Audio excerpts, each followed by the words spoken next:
Hola, muy buenos días, bienvenido a la emisora La Voz de Borinquen o muy buenas tardes en Puerto Rico. Estamos transmitiendo de la bella ciudad de San Sebastián, Puerto Rico, y vía control remoto para la diáspora puertorriqueña en la ciudad de Orlando, Florida.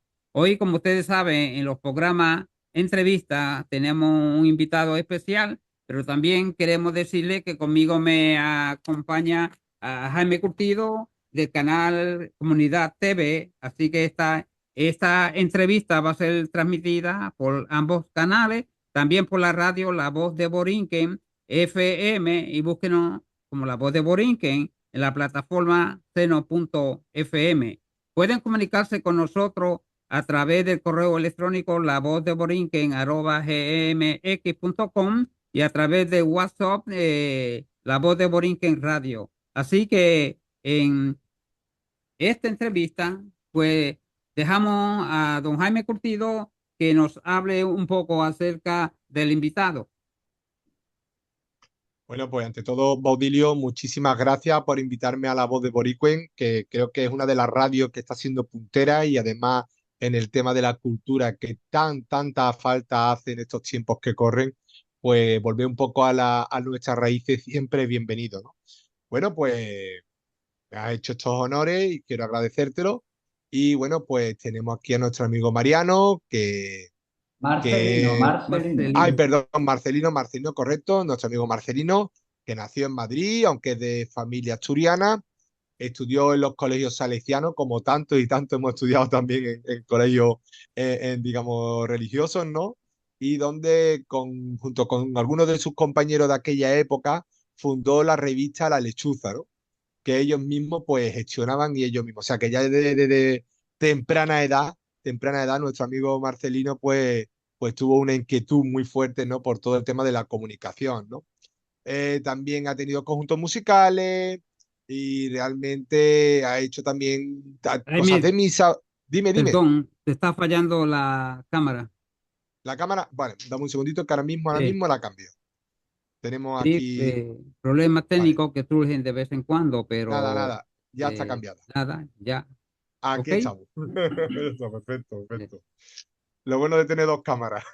sí, sí, sí. Bueno, y seguimos con el tema, ¿no? Y bueno, y realmente, bueno, pues eh, ha cursado Derecho, la verdad que es un hombre que también ha conocido mucho mundo, ha estado en Ámsterdam, en Argentina, etcétera, etcétera, donde ha trabajado muchos años, ¿no? También en Estados Unidos, digamos que ha tenido un amplio conocimiento sobre el terreno de lo que pasa en muchos países alrededor de nuestro entorno, ¿no? Tanto de la misma cultura como de diferentes culturas, ¿no? Y realmente, bueno, pues creo que todo esto le ha permitido tener mayor conocimiento día a día de lo que entrama, ¿no? O lo que engloba todo lo que es esto de la hispanidad, ¿no? Y bueno, creo que esto le puede haber convertido a nuestro invitado de hoy, a nuestros amigos, a nuestros patriotas, compatriotas, pues realmente yo creo que es un buen analista y un buen entendedor de la geopolítica que hoy en día condiciona el mundo, ¿no? En el mundo en el que vivimos, ¿no? También ha estado como consultor y digamos que es autor musical, o sea, nos encontramos a fin de cuentas con una persona muy inquieta y que además preside, para ir finalizando, preside también la asociación Abiertas al Mundo Hispano, ¿no? PAN, ¿no? Digámoslo así, ¿no? Y es también director del Nudo de Cultura y Arte, Instituto Geopolítico de Estudios Estratégicos, así como asesor y vicepresidencia de la construcción de la hispanidad. Bueno, pues con este currículum tan impresionante y pues creo que lo mejor no es empezar un poquito por la primera pregunta, si tú me lo permites, Baudilio. Que tú Sí, sabes que tanto en La Voz de Boricua como en Reunificada Escenista y en Comunidad TV también la formulamos. ¿Quién es don Marcelino Lastra? Pues don Marcelino Lastra es un ser humano católico, profundamente español y por tanto enamorado de todo lo que implique hispanidad. Y creo que es aquello sobre lo que merece la pena esforzarse para dejar un pequeño, al menos un pequeño legado una vez que nos toque irnos a la habitación de al lado. No creo que haga falta decir más. Sí puedo decir que me identifico mucho con esa sentencia latina de que nada del humano me es ajeno. que de alguna manera quizá explica mi vida pasada, ¿no? Y posiblemente también explique mi vida actual y posiblemente mi vida futura.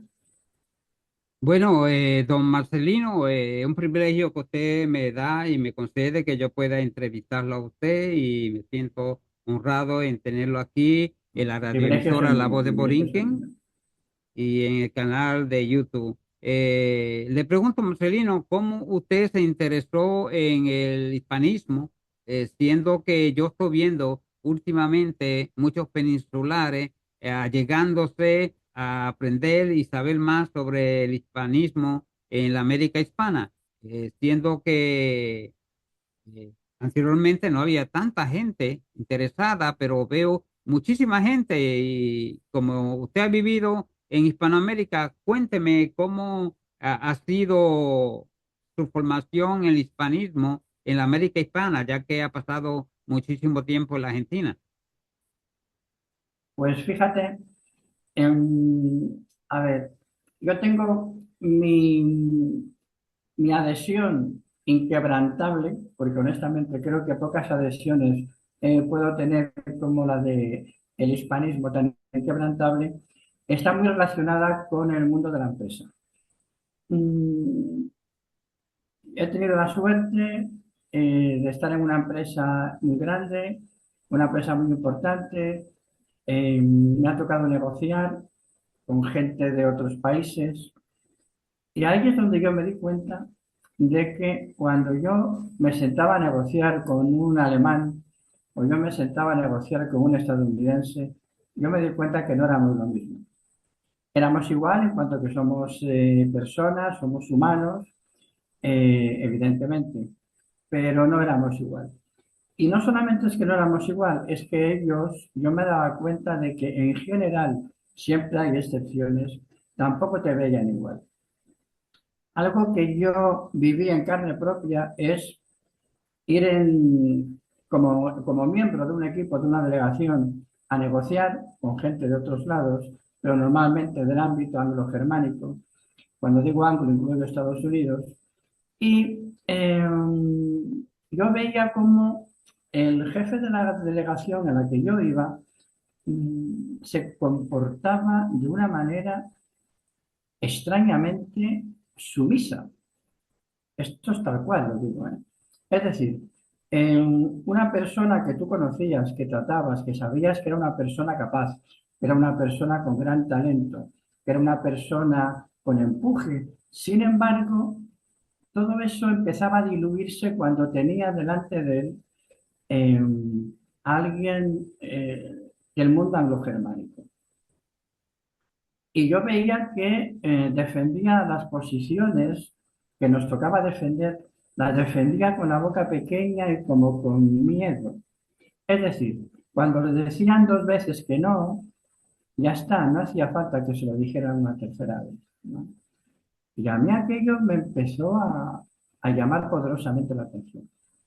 Hasta el punto de que cuando yo dirigí, encabecé, digamos, la primera reunión tiempo después para establecer unas negociaciones con una empresa de Estados Unidos, lo primero que dije es que yo no iba a hablar inglés, quería un traductor.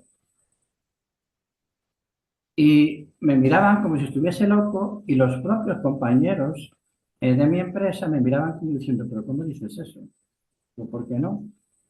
No estoy dispuesto a ceder ni un ápice de terreno. Hay que marcar territorio y la primera forma de marcar territorio es decir, yo no voy a hablar lo que tú quieres que yo hable. Evidentemente, pues en Estados Unidos encontrar a alguien que hiciera de traductor era muy sencillo y enseguida estuvo de traductor una persona mexicana y cuando esta persona mexicana se sentó del lado de la mesa donde estaba la empresa estadounidense con la que negociábamos, este mexicano era una persona, luego lo conocí más, yo no lo conocía, una persona capaz, una persona culta, una persona preparada. Eh, Sin embargo, cuando se sentó al lado de aquel que lo llamó para que hiciera de traductor, si tú analizabas su lenguaje corporal, te dabas cuenta que esa persona también estaba sumisa. Veías perfectamente el lenguaje corporal. Cómo agachaba los hombros, en la manera de dirigirse, me llamó poderosamente la atención. Y entonces recuerdo que cuando terminó aquella negociación, que fue cuando empecé a conocer un poco más a esta extraordinaria persona mexicana, y él me decía, pero qué padre lo que tú le has dicho. Digo, pues es que ya está bien, hombre, ya está bien, ¿no? Entonces yo ahí me empecé a dar cuenta de que ahí me di cuenta del problema de la autoestima tan profunda que tenemos. No ya porque me la cuenten, no ya porque lo oiga decir a otros, porque si tú te sientas a negociar con alguien que resulta que ya te sientas rendido de antemano, eso es un problema de autoestima, porque no había ningún motivo para que tú tuvieses que aceptar fácilmente lo que los otros te planteaban, ¿no?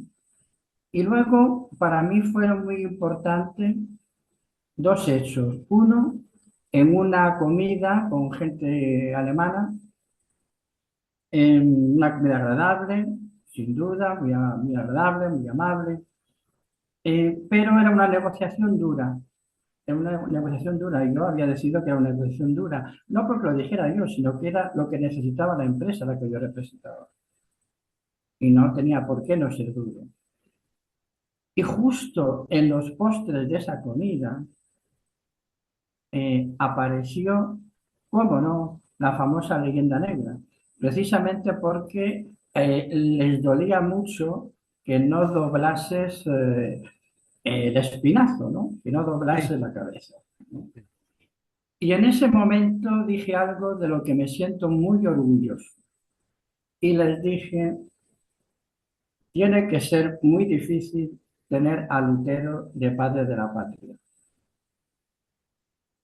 Aquello evidentemente dificultó la negociación. Querréis creer que no la dificultó. No, porque después de decirles esto, evidentemente, luego templas un poco y dices, bueno, me estáis atacando, os tengo que atacar. Vamos a hacer las paces y vamos a negociar, que es a lo que hemos venido, ¿no? Y entonces vi como aquellos germánicos que te miraban casi por encima del hombro, ya no te miraban por encima del hombro. Ni a mí, ni a ninguno de mis compañeros. Y en Nueva York recuerdo perfectamente también una comida donde escuché a un WASP, muy WASP, decir que la hispanidad, porque yo hablé de la hispanidad, era un concepto fascista. Esto tal cual os lo digo, ¿eh?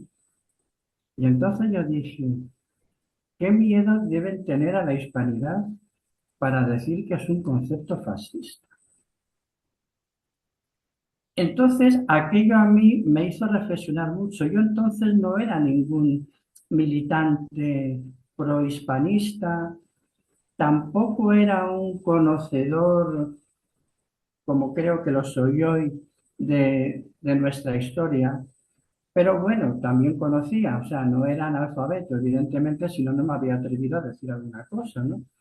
Pero a partir de esta experiencia fue cuando yo dije, no, no, esto no puede seguir así. Y a partir de, a ver, por circunscribirlo, ¿no? A unos hechos concretos es un proceso, pero para mí esto fue un antes y un después.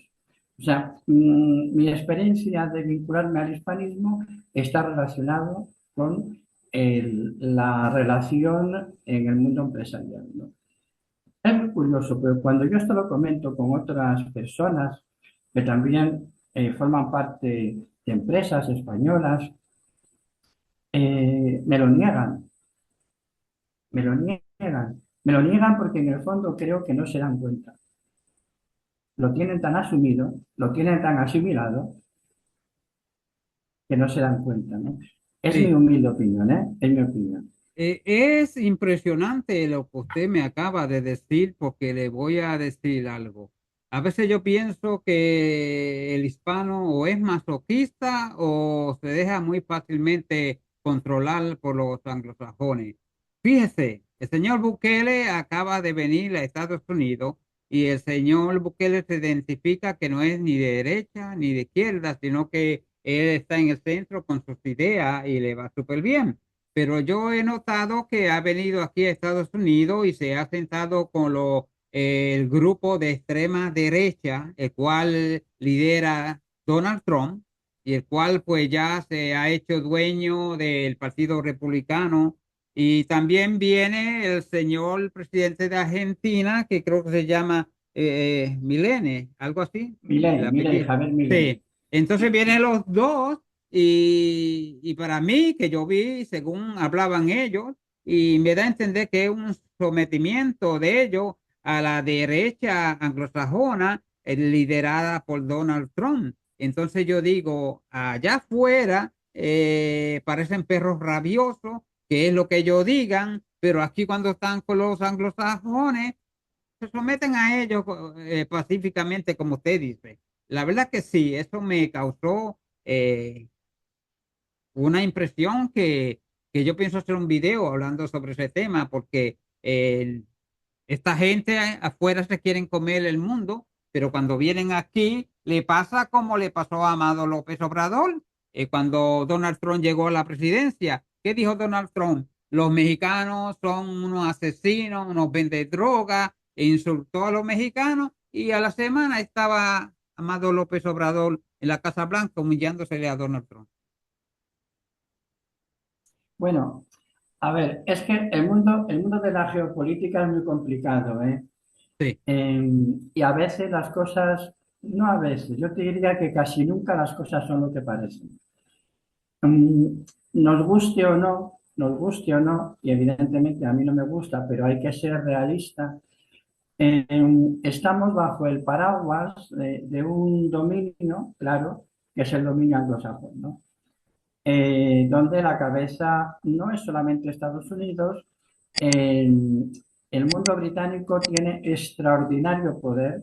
Es más, a veces daría la impresión de que Estados Unidos es la guardia pretoriana de la inteligencia británica, ¿no? Inglaterra ejerce tal poder con las élites estadounidenses, mm, que, que a veces es difícil de entenderlo, pero es así, pero es sí así. es, sí es. Inglaterra tiene mucho poder desde el punto de vista estratégico. Inglaterra sabe infinitamente más de estrategia y de geopolítica que Estados Unidos. Estados Unidos es un país, antes de ayer, un país que no tiene ningún tipo de experiencia geopolítica, salvo la política de la cañonera. Y Inglaterra tiene un bagaje impresionante. No nos olvidemos que la Inglaterra que nace con Enrique VIII tiene como principales asesores a gente que procede de la República de Venecia. Y la República de Venecia se constituyó con los patricios romanos que se refugiaron en Venecia huyendo de las invasiones bárbaras. Y si alguien sabía de geopolítica eran los romanos.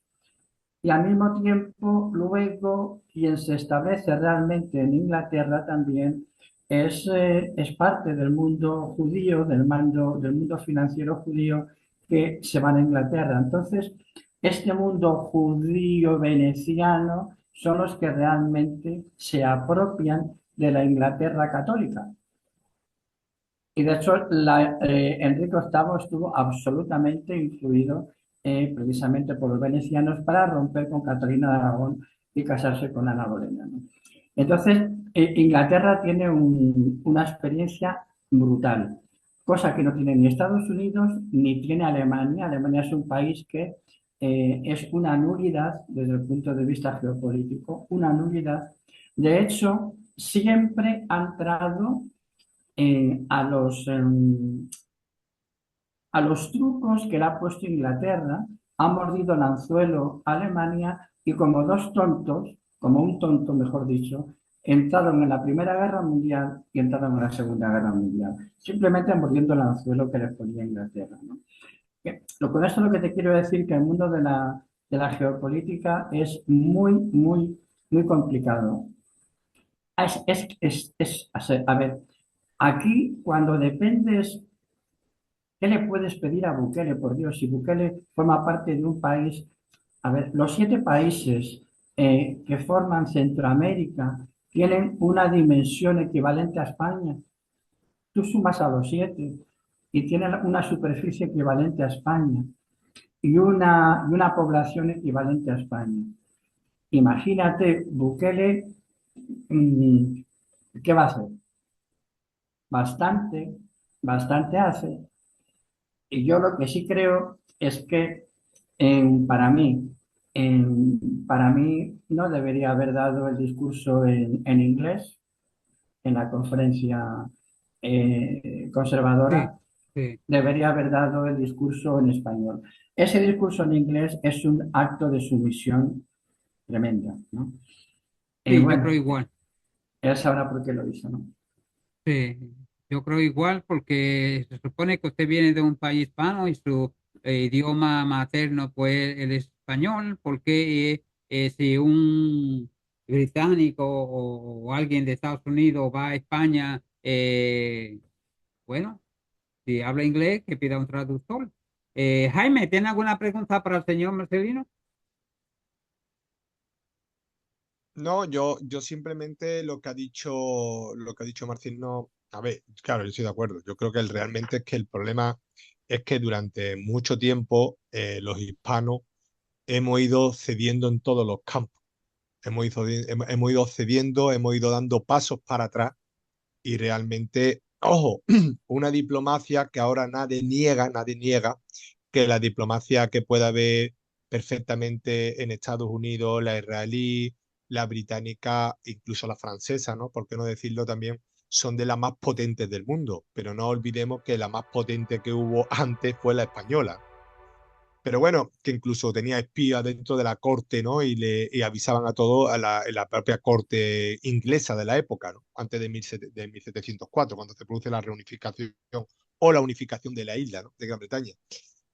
Es lo que ha dicho, ¿no? El hecho del discurso de Bukele en inglés, como bien tú dices, es un acto de sumisión. ¿Por qué? Porque realmente yo creo que uno que está gobernando un país cuyo idioma nativo es el español, en un continente donde inmensamente y de forma mayoritaria el idioma que más se habla es el español, yo creo que lo más digno, lo más normal, lo más decoroso, lo más relevante hubiese sido hablar en español. Porque hoy en día, mira, si hablamos de hace 20, 30, 40 años, tendría un pase, tendría una justificación. Pero es que hoy en día con la inteligencia artificial, con los traductores simultáneos, con todas las redes sociales, con los subtítulos, carece de valor precisamente el hecho de que tú te dirijas en inglés o en francés o en italiano o en mandarín. Pero claro, yo vuelvo a decir, si El Salvador tiene el idioma español como idioma oficial, yo creo que Bukele debería de haber oficiado en español. Claro, yo la imagen de Milei con esa efusividad dirigiéndose a Trump, hecho algún dirigente también español como Abascal, ¿no? Que se supone que tiene que ser el alalid de la reunificación o de la defensa de la hispanidad y en un discurso, digamos, neutro, muy políticamente correcto, cuando ahí te hubiera tenido una oportunidad de plantear un hecho de una reunificación o de una mayor colaboración del mundo hispano, tenemos que, mira, y yo ya le doy paso a Marcelino, tenemos que entender la siguiente frase. Con los británicos, con los anglosajones, con los franceses o con cualquier otra cultura que no sea la hispana, hay que aplicar la famosa frase de juntos pero no revueltos. Y mientras que no nos demos cuenta que tenemos que empezar también en los pequeños detalles, a mimar y a dar a conocer lo que queremos ser y lo que somos, mientras que no hagamos esos pasos, no nos van a tomar en serio. porque vuelvo a decir lo mismo, puede haber buenas formas, puede haber abrazos, puede haber reconocimiento mutuo, puede haber una buena diplomacia, incluso unas buenas relaciones, pero los objetivos que pueden tener Estados Unidos no van a ser nunca compatibles con los objetivos que pueda tener Argentina, Perú, México. Por cierto, podríamos hablar de México porque es el caso más escandaloso, lo habéis dicho muy claramente, todas las vejaciones constantes, frecuentes, continuas que tiene el pueblo mexicano, y sin embargo el señor AMLO al único que ataca es, como digo yo, ¿no? Leña al mono que es de goma, al único que ataca es España. No, mire usted, mire a su vecino de arriba, que le robó más del 60% del territorio. Y haga usted una constante reivindicación de aquellos mexicanos a los cuales le bajaron la frontera hacia el sur. Que un día se acostaron siendo novohispanos o incluso ya, si lo queremos decir, mexicanos, y al día siguiente se sintieron extraños, foráneos en su propia tierra. Y usted, como presidente de México, debería de velar por los intereses de esos millones de novohispanos, hoy en día mexicanos, pero que tristemente tienen un pasaporte estadounidense. Y dicho esto, yo creo que todavía a la política hispana en general y española en particular le falta muchos años de madurez.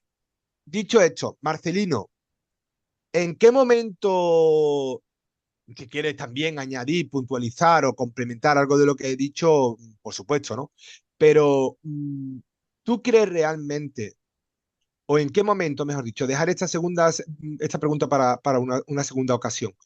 ¿En qué momento tú, en tus viajes, en tus negocios, en tus tratos, que además me parece muy digno y muy loable el hecho de que tú negocies desde un punto de vista coherente a tu cultura, a tu historia, a lo que eres, ¿no? Me ha parecido muy, muy coherente y muy ejemplarizador, ¿no? Me gustaría saber, Marcelino, en qué momento te das cuenta si las cosas están cambiando. ¿Tú has visto o has experimentado que de un tiempo para acá esto del hispanismo ha cambiado o crees que es una fruta todavía verde o en qué situación tú lo ves, ¿no? Porque yo creo que tú habrás visto una evolución o un estancamiento o un retroceso, no sé en qué situación, ¿no? Yo ahora te daré mi opinión personal, pero tú que has viajado, tú que has tenido eso de poder para a pie de calle, ¿no? A hablar con los protagonistas, ¿no? De ambos hemisferios, de ambos charcos. ¿Tú cómo has visto esto de la hispanidad a lo largo Ah, del tiempo? sí, a ver, en los últimos 5 años se ha producido una eclosión que yo creo que no esperábamos nadie o que nos ha sorprendido a todos. En ese punto de vista, yo creo que el análisis es muy positivo, extraordinariamente positivo. Ahora tenemos unos desafíos muy importantes y es que debemos conseguir algo que es un poco el huevo de la serpiente. El día que consigamos que en los planes educativos se deje de decir lo que se dice, eso sí será un parteaguas. Hay que ir a por ello. O sea, el gran problema que tenemos es que nos estamos agrupando aquellos que de manera aislada teníamos cierta inquietud, unos más acusada, otros un poco menos acusada, otros a lo mejor ni siquiera sabían que la tenían, ¿no?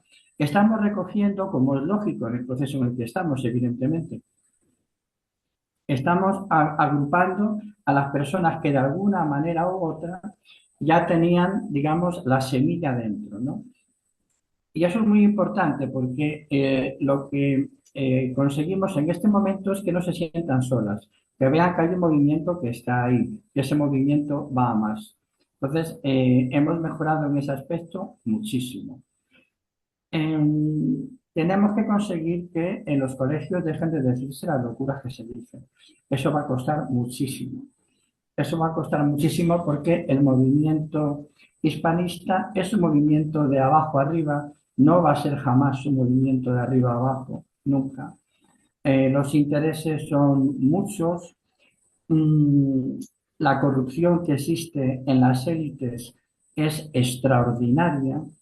Y al mismo tiempo, cuando tú vas a determinados ámbitos, que es algo que nos cuesta trabajo entender a veces. Creemos que el juego es limpio y el juego no es limpio, el juego es muy sucio. ¿Qué quiero decir con que es sucio? Es que si tú no tienes mucha mano izquierda, aparte de que tengas firmeza para defender lo tuyo, y el contrario, que es más poderoso que tú en el mundo, entiende que puede ser una amenaza, no te vas a ir de rositas. No te vas a ir de rositas. ¿Y cómo no te vas de rositas? De muchas maneras.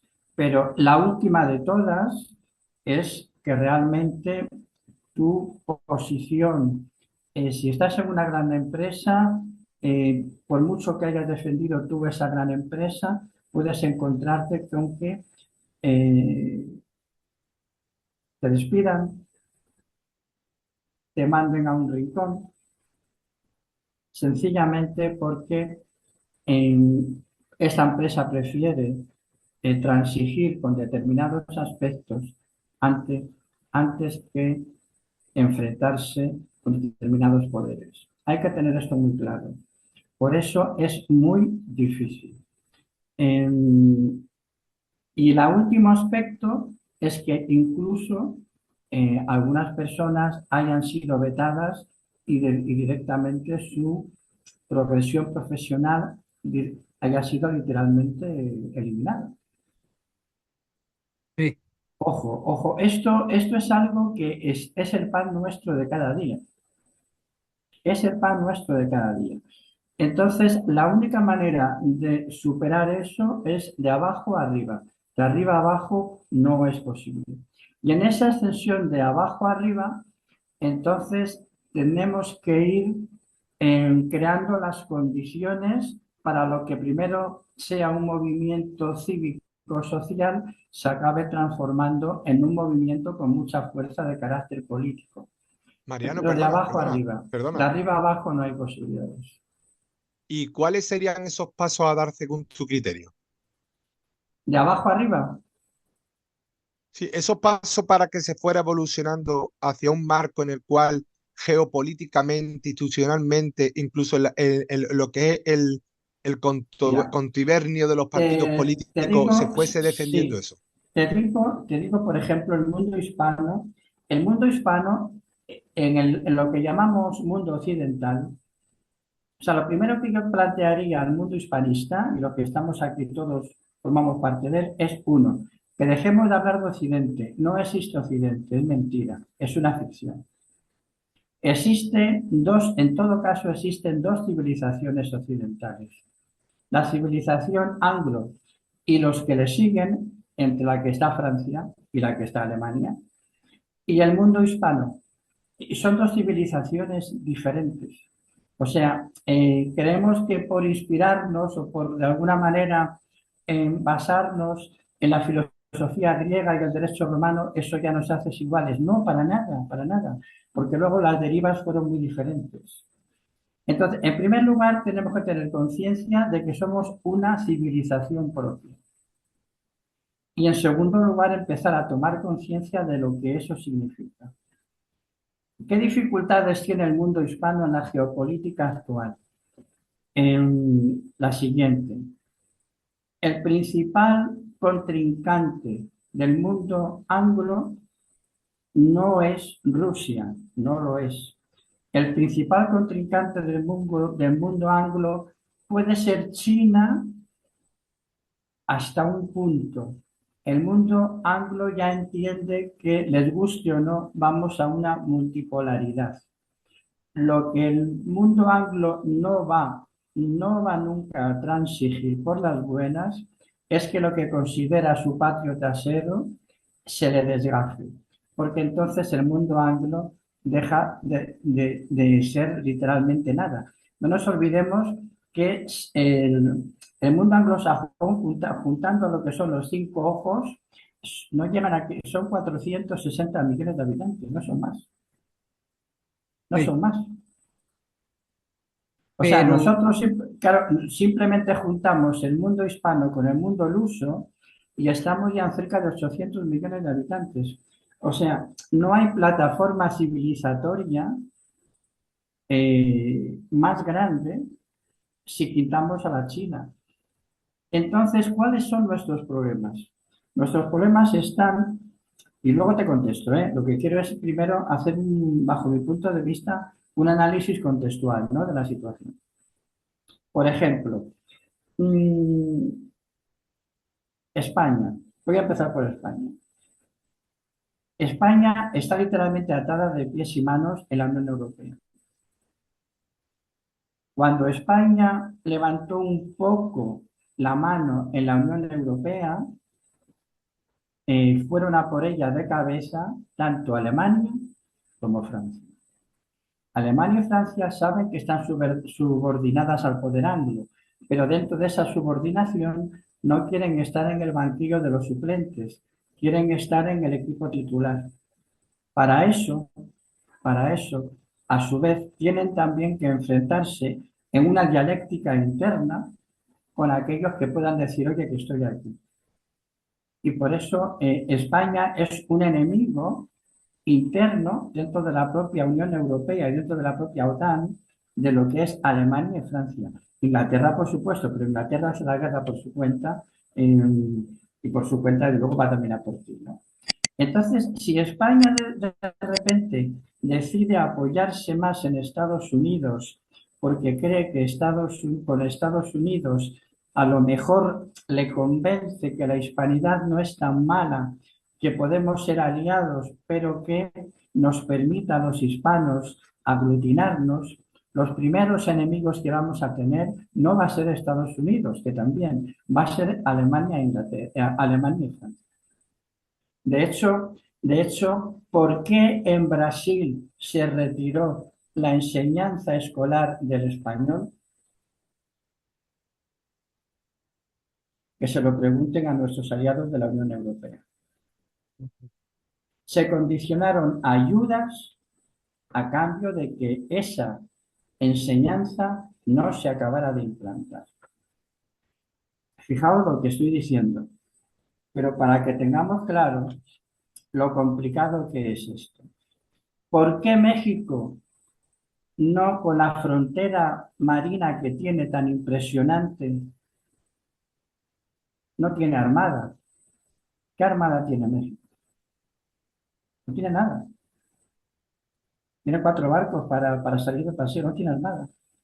¿Por qué México no tiene una fuerza aérea militar potente? ¿Será porque no tiene territorio para defender? Eso forma parte de los pactos de sumisión establecidos con Estados Unidos. Es evidente, Sí, ¿no? sí, sí.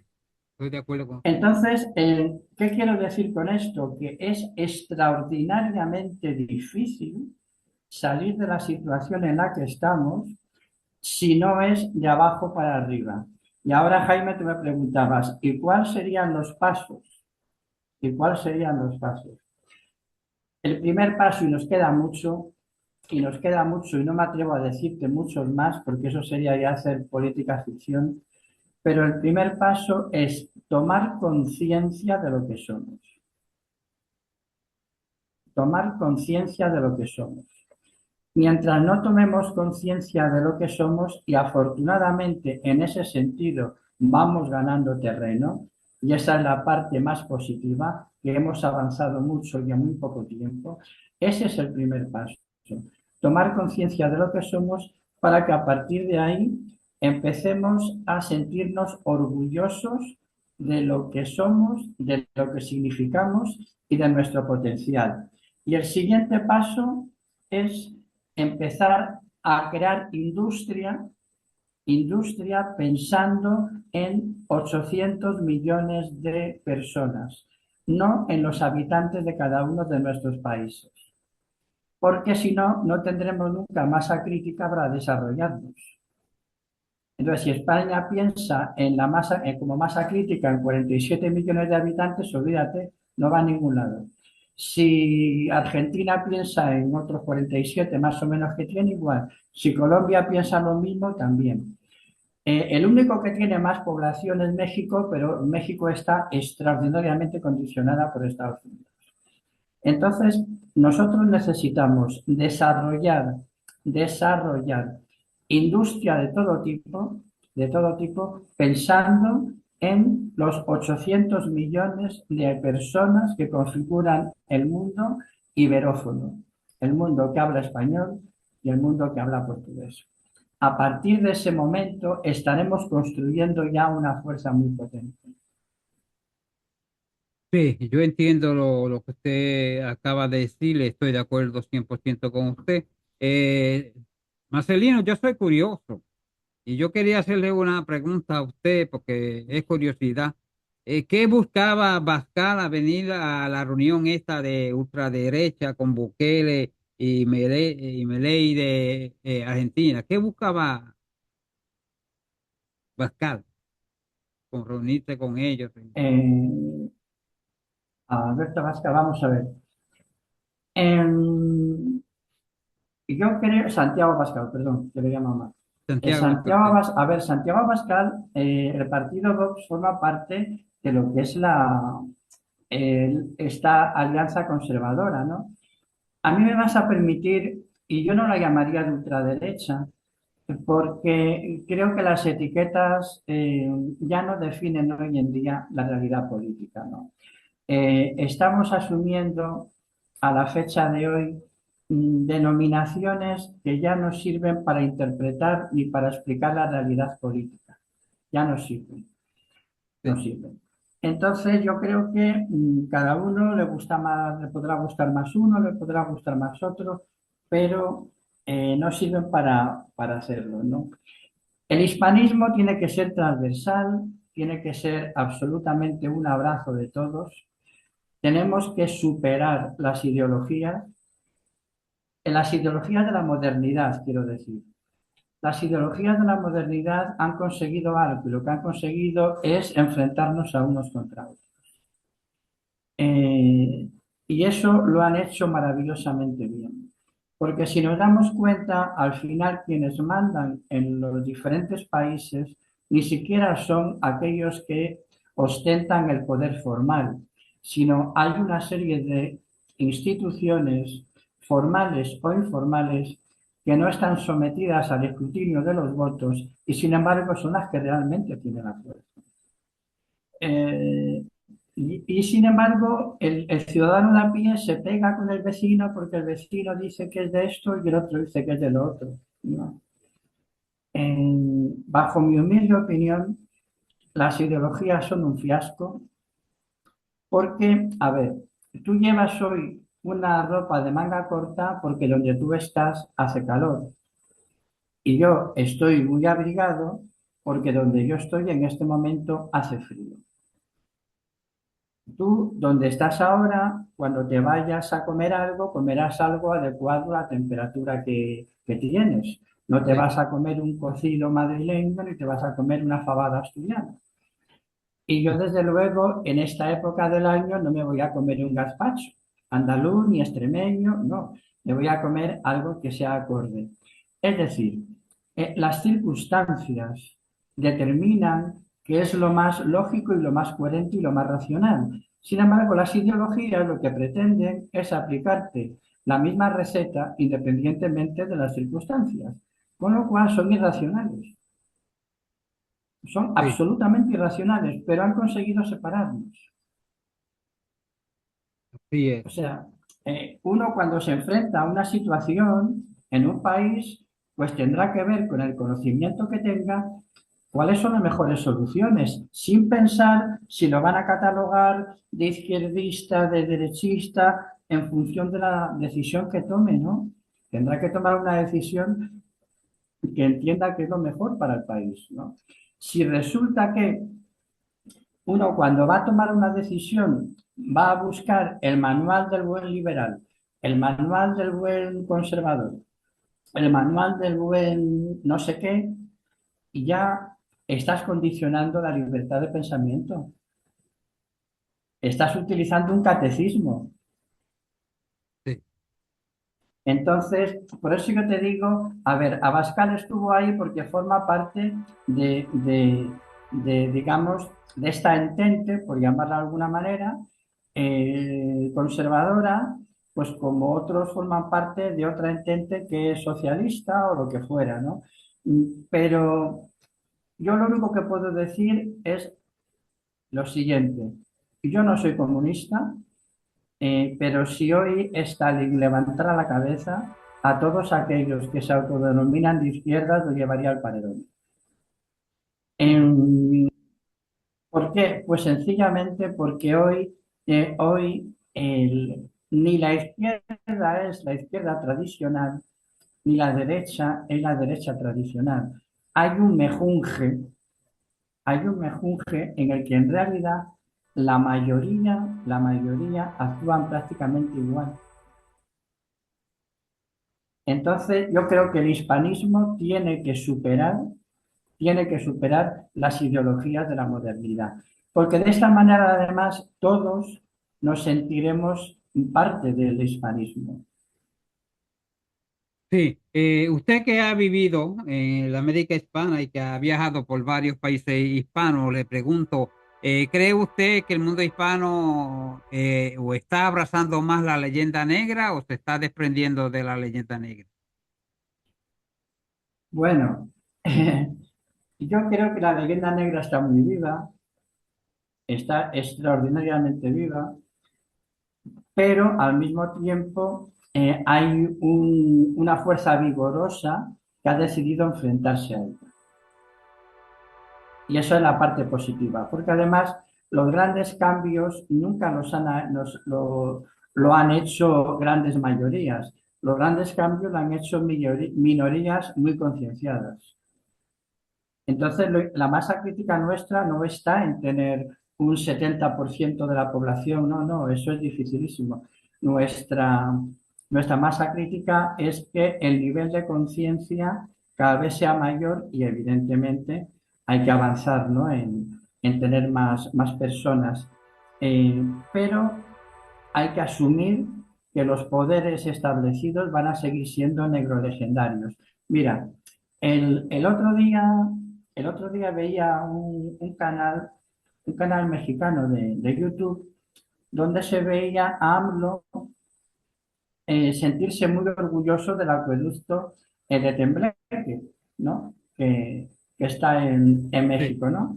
Que se construyó bajo las órdenes del padre Tembleque, pero evidentemente toda la mano de obra fue indígena. Hubiera sido imposible no hacerlo de otra forma, ¿no? Y ese trabajo precioso de colaboración, ¿no? Entre el que puso la cabeza en el diseño y los que pusieron el trabajo, ojo, y también su cabeza, porque una maravilla del acueducto del padre Tembleque es que a fecha de hoy todavía no ha salido ni una pequeña hierbecita en las juntas. Y aparentemente el padre Tembleque no tenía muchos conocimientos de construcción, cuesta trabajo Ujú. creerlo, ¿no? Sí. Entonces AMLO habla del acueducto con mucho orgullo. Y estando en Estados Unidos, no hace mucho decía que cuando en Estados Unidos todavía iban poco menos que con pieles de oso recién casados, en lo que hoy es México ya había no sé cuántas universidades. O sea, una persona que dice eso, pero evidentemente nunca menciona a España, nunca, nunca. Y cuando se refirió al acueducto del padre Tembleque, habló de este acueducto construido por indígenas. No tuvo la decencia de decir por la cabeza de españoles. Al final sí mencionó al padre Tembleque, pero cualquiera que lo oyera pudiera pensar que padre Tembleque pues ya era mexicano post-independencia, el que no se supiera bien, ¿no? Entonces, ¿qué sucede? ¿Qué pasa? Que AMLO no conoce la historia, AMLO conoce perfectamente la historia. Entonces, ¿por qué conociendo la historia, AMLO permanentemente ataca a aquellos que por otro lado reconoce lo que hicieron? No se puede entender si no es por la subordinación a Estados Unidos. Sí, sí, yo Porque quien no comprendo. quiere que bajo ningún concepto el mundo hispano recupere el sentimiento de pertenencia, es Estados Unidos, porque Estados Unidos sabe que si se queda en el mundo, si pierde la influencia en Oriente Medio, si pierde su influencia en el Golfo, si pierde su influencia en el Extremo Oriente, lo que no puede permitirse el lujo es perderla en el continente americano, ni en Europa. O sea, el patio trasero de Estados Unidos son dos, el continente americano y Europa. Sí. ¿Cree usted que nosotros con los videos que hacemos, Jaime, yo y muchos youtubers, contribuimos en algo en informar sobre el daño que ha hecho la leyenda negra en los países hispanos? Hombre, si no hubiera sido por vosotros, no hubiéramos avanzado lo que hemos avanzado. O sea, evidentemente, vuestra labor es, vamos, es fundamental. Es que es insustituible. Porque además, a través de vosotros, se ha podido divulgar, difundir mejor algunas obras de textos muy importantes que sin el apoyo de los hispanistas que estáis en las redes, se hubiera difundido mucho peor. Te voy a poner un ejemplo que conocemos todos, por hablar de gente reconocida, ¿no? Marcelo Gullo. Sí. Bueno, pues Marcelo Gullo ha vendido sus obras fundamentalmente por el apoyo que le han dado las redes sociales, ojo, independientemente de la gran capacidad de comunicación que tiene Marcelo, que es brutal. Es una persona que comunica extraordinariamente bien y ha sido capaz de aprovechar muy bien cada minuto que ha tenido Las redes sociales. fundamentalmente en YouTube. Pero tú fíjate que la editorial no ha hecho absolutamente nada. Es más, las obras de Marcelo Gullo no las puedes conseguir en Hispanoamérica. Más Sí, prueba que eso. sí, sí. Jaime, ¿alguna pregunta para el señor Marcelino? Vamos, Jaime.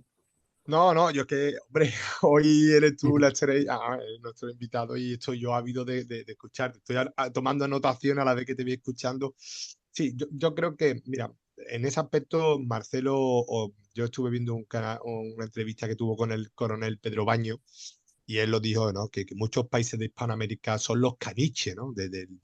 Son hoy en día los caniches, estos dirigentes son los caniches subordinado a la política exterior de estos países, ¿no? Sobre todo de Estados Unidos y Gran Bretaña, ¿no?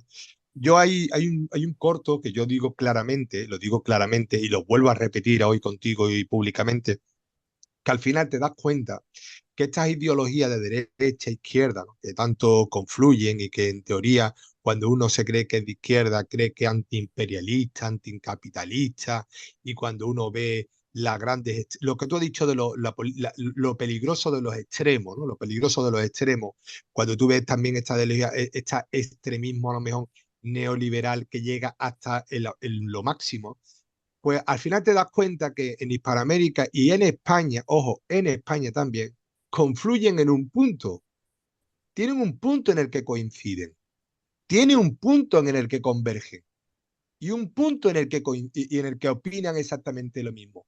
Ambos han asumido a la leyenda negra.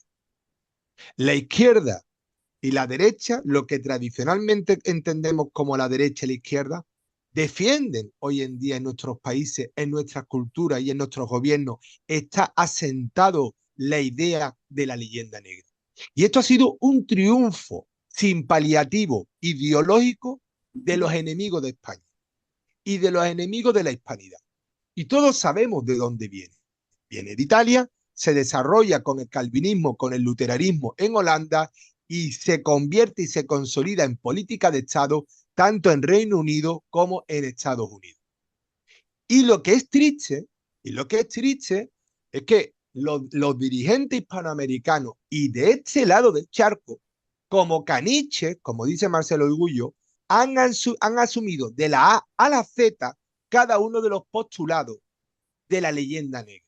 O sea, le hacen el trabajo sucio, son los tontos útiles, son los serviles de las grandes corporaciones y de los grandes imperialismos que, como ha dicho Marcelino, al fin de día, hoy en día, estas ideologías se diluyen, porque todos estamos viendo que hay unas castas, hay unas élites globales que son las que realmente marcan el camino. Y no hace falta que me dirija ni que lo analicemos porque todos sabemos que al final ahí está la definición de la persona, del ser humano, todas las vertientes, toda la gente que está formando, la trivialización, el odio sistemático que existe hacia nuestra fe, hacia nuestras raíces, hacia lo que somos, la desnaturalización de nuestra cultura y de nuestras personas, incluso de nuestra familia, y que eso, vuelvo a decir, obedece a un plan establecido en el cual, ojo, mandan los que mandan y están al norte del río Bravo. Y eso es el problema que hemos asumido y que Bukele, tristemente, y lo tengo que decir, tú lo sabes, Baudilio, yo soy un firme admirador de Bukele y de las políticas de Bukele, porque Bukele sí ha demostrado, como ha dicho, y le pregunté antes a Marcelino, y bien ha ido desarrollando, sí se puede. Un político con determinación, por muy atada que tenga las manos, siempre tiene un margen de maniobra. Hemos visto un país con las tasas de crimen, de asesinato y de víctimas mayores del mundo a ser prácticamente no, en la realidad más seguro que la propia España. Ojo, uno de los países a su vez más seguros de Europa y del mundo, aunque eso está cayendo. Entonces, si hay voluntad, si hay determinación, si hay coraje, si hay voluntad, como digo, se pueden conseguir grandes. Es verdad que estamos en un club que no tenemos tantos amigos como lo que parecen que es la Unión Europea. En la OTAN diría que aún tenemos menos amigos. Y en el Atlántico tendríamos que mirar del río Bravo para abajo. Ojo, siempre mirando, por supuesto, a la gran comunidad hispanoamericana.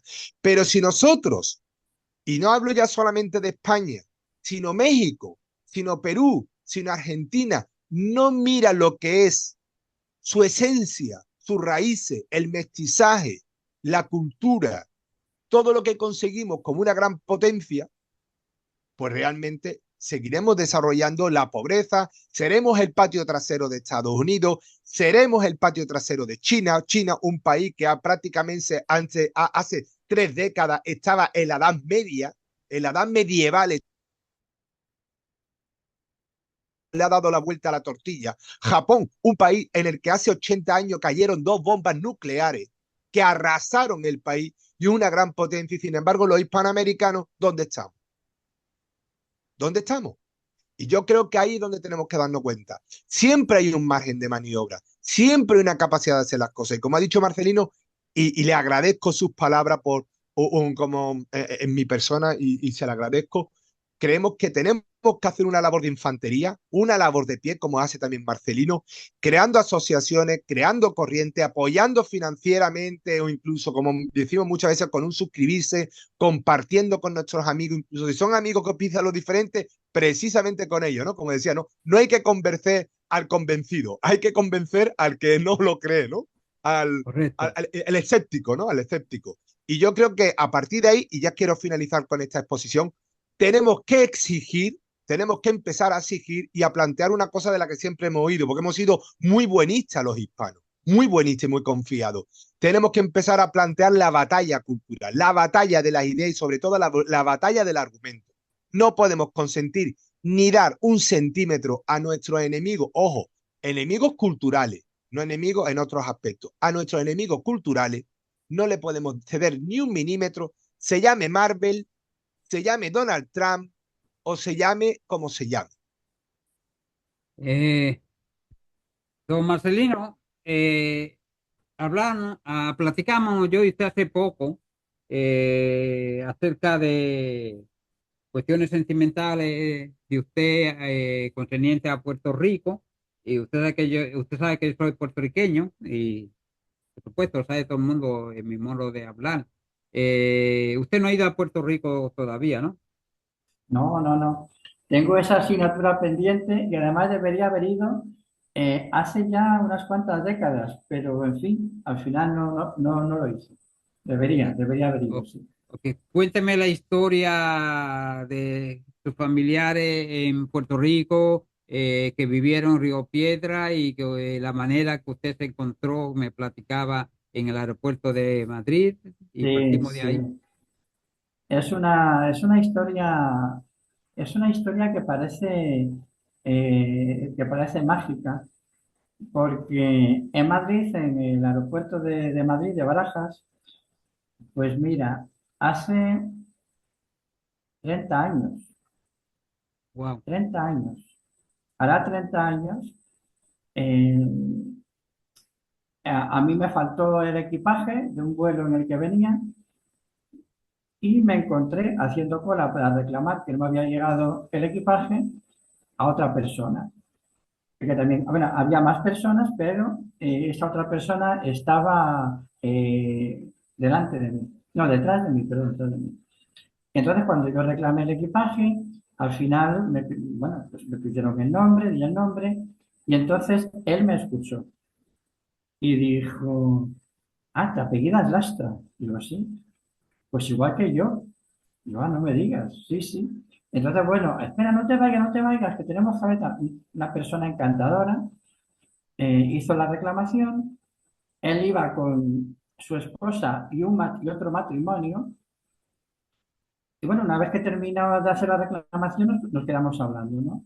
Y entonces me dijo, es que mi familia es de origen español y yo vengo precisamente en este viaje porque este viaje quiero encontrar a mi familia y creo que mi familia es del norte de España, pero no sé muy bien de dónde. Claro, pues como la mía, de Asturias, empezamos a hablar y evidentemente apuntaba a que éramos familia, ¿no?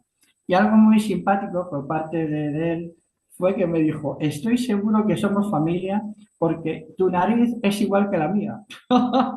Se fijó en la nariz y te diré algo, puede, puede parecer un chiste barato, pero la manera, la forma de la nariz de este hombre era igual que la de mis tías por parte de mi padre. Y tenían ese apéndice del cuerpo muy particular. Bueno, el caso es que yo le di los contactos de tíos míos, vino para acá, se conocieron.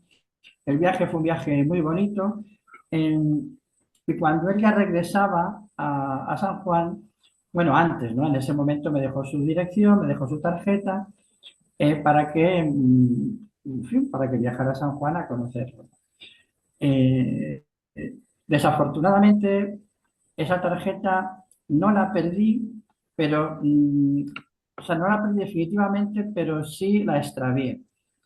Yo después me fui a Argentina, viví en Argentina, no me llevé la dirección y cuando regresé de España encontré por casualidad la tarjeta que estaba en un cuaderno y entonces habían pasado ya, de eso había pasado pues unos 20 años quizá, no menos, 15. El caso es que llamé el número de la tarjeta y me atendió el teléfono, me atendió su esposa. Y yo me presenté, ella enseguida me reconoció, me dijo que ese viaje nunca lo habían olvidado. Yo pregunté por su marido, Osvaldo Lastra, era el nombre de este hombre. Había fallecido y la mujer, extraordinariamente amable, me dijo, pero esta sigue siendo tu casa. Ven cuando quieras porque nos encantaría que vinieses. Bueno, no se ha dado el viaje. Osvaldo Lastra, lo que yo recuerdo de él, que ponía la tarjeta, ponía cirujano y, y vivía en Río Piedras. Un tiempito después, yo conocí a gente de la Oficina de Turismo de Puerto Rico en Madrid. Y entonces, entre la gente de la Oficina de Turismo, yo le conté este hecho, ¿no? Y una de las personas de la oficina, cuando yo lo contaba, me dijo, ¿pero tú eres familia de Osvaldo Lastra? Digo, sí, pero sí, este hombre era una maravilla, era una persona encantadora y tal. Entonces me quedé todavía como diciendo, Dios, y no fui, ¿no? En fin, sí, Osvaldo Lastra, esté donde esté, seguro que está en el cielo porque tenía pinta de ser un ser extraordinario. No sé cómo se llamarán sus hijos, sé que tiene hijos, y no sé si su esposa aún vivirá, porque ya era bastante bastante mayor cuando yo hablé con ella por teléfono y han pasado ya unos cuantos años. Pero sí, ahí está pendiente el recuperar el contacto con esta familia, sí, sí. Me apetecería muchísimo. Bueno, pues yo espero que por estos medios, si algún familiar de usted que reside en Puerto Rico ve estos videos y quiere comunicarse con usted o con la emisora, pueden hacerlo a través del correo electrónico la voz de Borinquen @gmx, o si usted quiere dar alguna información o dirección donde ellos pueden comunicarse con usted. Pues sí, Adelante. dejo mi correo electrónico, encantado de la vida, que es mlastra.muniz, o sea, MLASTRAMUNIZ @hotmail.com. Bueno, yo tengo Bueno, fe de... esto parece un programa para reencuentro de familiares extraviados, ¿no? Pero Sí, sí, sí. ojalá parezca así. Pero la ventaja de estos programas es que lo transmitimos en varias redes sociales y que si no nos escuchan en YouTube, nos pueden escuchar en Facebook o Instagram, en el canal de Jaime. De alguna manera, tarde que temprano, yo creo que usted tendrá comunicación de ellos. Si acaso Ojalá. logra ir a Puerto Rico y nosotros estamos, pues lo llevamos a Río Piedra, donde averiguaremos información y yo estoy seguro que va a conseguir a alguien, porque si esa persona era doctor cirujano y fue muy amable con el pueblo de Puerto Rico, seguro que va a haber gente que quieran ayudarlo a usted a encontrar pues raíces de su familia que vivió en Puerto Rico. Usted ha escrito libros también, ¿no? ¿Perdón? ¿Ha escrito algún libro usted, no? Sí, yo fundamentalmente he escrito, yo tuve una editorial dedicada para libros infantiles, de hecho, haciendo promoción, divulgación de la hispanidad. Ahora estoy terminando uno, que Dios mediante, pues en un mes o así espero terminarlo.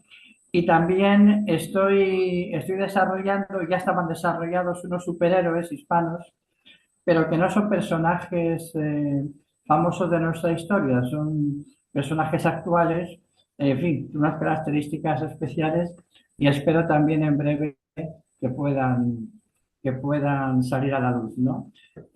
Porque creo que es un elemento, un segmento muy importante, ¿no? El mundo infantil juvenil, que además están absorbidos por los superhéroes, una vez más, del mundo anglosajón, y esa adhesión al final crea en ellos ¿cómo diría yo? Un reconocimiento a esa otra civilización que luego es muy difícil quitarles de la cabeza, porque de alguna manera entienden que el superhéroe es Spider-Man, es Batman, no es sabe Dios quién, ¿no?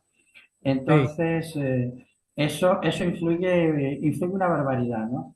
Tú sí, sí. fíjate, tú fíjate, y hago simplemente hasta qué punto el mundo hispano merece un lugar de privilegio en Estados Unidos, en que algo que no se sabe, pero que hay muchos indicios sobre ello. Punto número uno, el flamenco, por ejemplo, el flamenco no. O sea, no es arabista, no es orientalista. El flamenco es americano. Es una mezcla, es una combinación del mestizaje en ese trayecto de ida y vuelta que los gaditanos con ese salero tan especial, ellos definían los sones de ida y vuelta.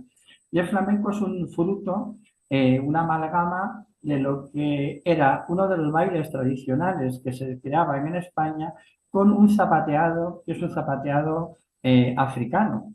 Un zapateado africano que entró a través de la Nueva España, ¿no? Entonces, el flamenco, a ver, es, digamos, el baile emblemático por antonomasia español, no existiría sin la ida y vuelta americano.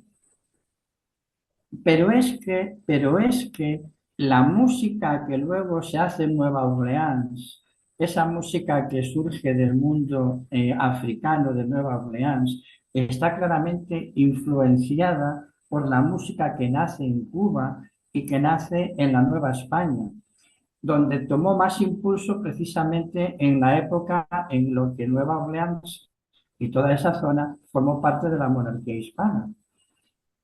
Y Sí, Nueva Orleans, la parte más bonita de Nueva Orleans, que llaman el barrio francés, ese barrio no hicieron nunca nada los franceses.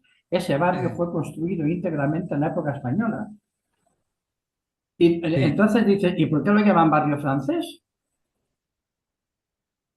O sea, cuando los franceses lo único que dejaron allí fueron barracones. De hecho, después de dos incendios de los barracones, fue cuando Bernardo Gálvez, que luego fue uno de los héroes, ¿no?, en la independencia de Estados Unidos, apoyándole por el flanco sur, Bernardo de Gálvez mandó tirar todas las construcciones de madera y hacerlas de piedra y ladrillo. Y ahí es donde se crea lo que hoy se llama barrio francés. Pero si en el barrio francés la calle más importante son la calle Cádiz, la calle Toledo, ¿cómo va a ser francés el barrio? Sin embargo, lo siguen llamando barrio francés. Es de sí, locos, es de loco, es sí. de locos. Yo he ido a ese lugar y ahora que usted me comenta esa historia, está curioso, ¿verdad? Que le Es de llamen barrio locos. francés porque de francés no tiene nada, pero No tiene eh, nada. vaya, usted sabe que aquí en América le cambian los nombres a todo. Calles que eran españolas con nombres españoles hoy se llaman de otra manera porque quieren borrar, como en Puerto Rico, que ya hay ciudades que, como Guaynabo, le quieren poner Guaynabo City y todo en inglés cuando somos hispanos. Es No, increíble. claro, es increíble, pero esa lucha hay que enfrentarla, hay que darla. Y a su vez, sin duda, hay que crear mayor masa crítica. No ha llegado un momento en el que más o menos podríamos decir lo siguiente. Imaginaos un rompecabezas donde las piezas están sueltas. Y entonces uno mira a ese rompecabezas y cuando se aleja un poco y lo ve en perspectiva, uno se da cuenta que si uno junta de determinada forma cada una de las piezas, ese rompecabezas empieza a mostrar una imagen, o sea, empieza a mostrar una especie de boceto, ¿no? Todavía no es una imagen muy clara, es un boceto. Y estamos en esa etapa en la que tenemos que empezar a colocar las piezas para que ese boceto lo veamos de manera más clara hasta que ya de forma definitiva ese boceto se convierta en una imagen clara y definida. Y para que eso se produzca, las organizaciones hispanistas deberemos dar un paso, yo creo que cuanto antes lo hagamos mejor, donde nos organicemos.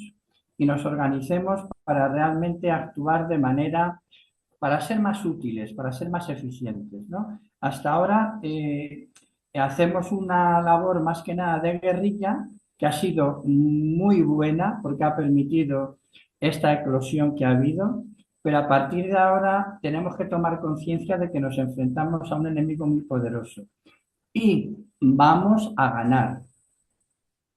Que esa victoria llegue un poco antes o un poco después depende de la capacidad de organización que tengamos, pero vamos a ganar. Así es. Le pregunto por curiosidad antes de despedirnos. Creo que su familia es internacional. Usted tiene familia en Cuba también, ¿no? Bueno, no exactamente familia, pero sí tengo vínculos estrechos con Cuba, sí, sí. Aunque en mi familia también emigró gente a Cuba. O sea, yo de pequeño escuchaba en las tertulias, en la casa y tal, ¿no? Pues te acuerdas de no sé quién, no sé cuánto, que se fue a Puerto Rico. Pues, o sea, y yo, la noticia que yo recibí en mi familia es de gente que había emigrado a Puerto Rico y a Cuba. Nunca oí de nadie que hubiera ido a Argentina o que hubiera ido a Venezuela. Eso no quita que hubieran ido. Recordar que yo soy de una región de Asturias donde la emigración a América fue enorme, ¿no? De hecho, pues vayas donde vayas, te encuentras el centro asturiano, que es muy poderoso, o sea, está muy arraigado, ¿no? Entonces, pero aparte de eso, en Cuba sí, tengo unas vinculaciones de muy, muy buenos amigos en Cuba, sí, sí, tengo gente muy, muy querida. Y de hecho suelo ir. Estuve el año pasado y Dios mediante este año iré y este año tendré que además ir a Puerto Rico. Mire qué bien. Ojalá que cuando usted vaya yo esté en Puerto Rico también y podamos pues compartir, o si no, cuando yo viaje a España, pues visitarlo allá en Asturias, que ya Y si usted me ha no, tú me enviado videos. avisas y si te quedas un poco más abajo, yo haré por irte a ver y que nos demos un abrazo y compartamos lo que sea. Mira qué bien, te lo agradezco. El aspecto de usted hacia una persona, eso a los puertorriqueños que nos están escuchando, demuestra que los peninsulares sí se preocupan por lo que sucede en Puerto Rico y que nosotros pues tenemos un vínculo fuerte todavía después de 125 años. Todavía nos queremos acercar hacia la madre patria, que por esa razón hacemos estos videos para que lograr en el futuro, pues, estrechar más esa unidad donde nos separaron. Jaime, si tiene antes de despedirnos que decir algo, pues adelante y si quiere alguna pregunta más para el señor Marcelino, pues adelante. No, hombre, yo a Marcelino, pues la verdad que es un placer escucharle, es un placer pues ver una Igualmente, persona que tiene igualmente. tantos conocimientos y que además ha tenido una experiencia vital tan enriquecedora y tan amplia, ¿no?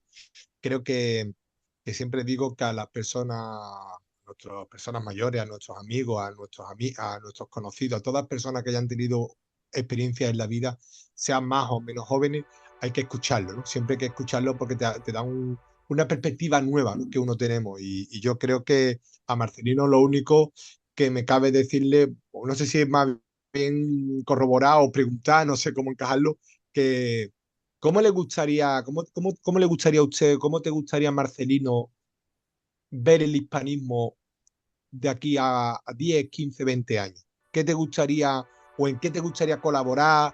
¿O cómo crees tú que con tu acción, con tu ejemplo, con los pasos que tú estás dando o incluso tus proyectos futuros englobados dentro de esta pregunta también, ¿no? ¿Cómo te gustaría ver el hispanidad? Pues ¿Cómo te mira, gustaría te verlo? digo, te digo mis proyectos y pido a Dios que ayude para que lo consigamos. Espero que sea así. Os comentaba antes, cuando tú me hablabas de los pasos, yo te decía que es muy importante, en primer lugar, que tomemos conciencia de lo que somos, ¿no? Esa toma de conciencia se tiene que manifestar de muchas formas. En primer lugar, en ser, en reivindicarnos como civilización. No somos una cultura, somos una civilización. Y eso es muy importante. No formamos parte de la civilización occidental porque la civilización occidental no existe de manera unívoca, de la misma manera que tampoco existe la civilización oriental como una cosa unívoca, ¿no? Entonces, a nadie se nos ocurriría pensar que el Oriente es una cosa homogénea. Es que tampoco lo es el Occidente, ¿no?